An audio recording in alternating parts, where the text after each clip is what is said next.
اللهم صل على محمد اللهم صل على محمد وعلى آله وصحبه وسلم. بسم الله الرحمن الرحيم. الحمد لله وحده والصلاة والسلام على من لا نبي بعده اما بعد. بستی رازق آباد ملتان سے جناب رحمان گل صاحب نے آپ نے ایک اور سوال بھی پوچھا ہے کہ موبائل سے کسی مولوی کی تقریر یا اس کی زبانی کربلا کا واقعہ اور تذکرہ سننا کیسا ہے؟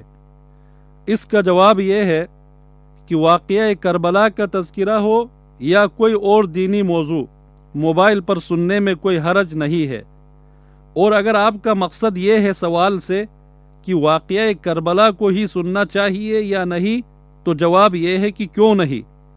واقعہ کربلا تاریخ اسلام کا ایک اہم واقعہ اور سانحہ ہے۔ اس میں جو ناخوشگوار واقعات پیش آئے ہمیں اس پر دکھ بھی ہونا چاہیے، اور اصل حقائق کو جاننے کے لیے مبالغہ آمیزی، جھوٹ اور تعصب سے پاک ہو کر حقیقی معلومات اور تاریخی حقائق کو جاننا چاہیے۔ ان تاریخی واقعات کو صحیح مصادر اور معتبر ذرائع سے پڑھنا، جاننا اور ان کا مطالعہ بھی کرنا چاہیے۔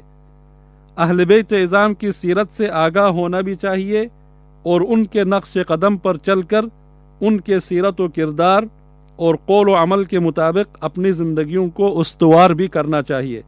اللہ تعالی ہمیں دین اسلام پر اس کی اصل اور حقیقی روح کے مطابق چلنے اور عمل پیرا ہونے کی توفیق عطا فرمائے۔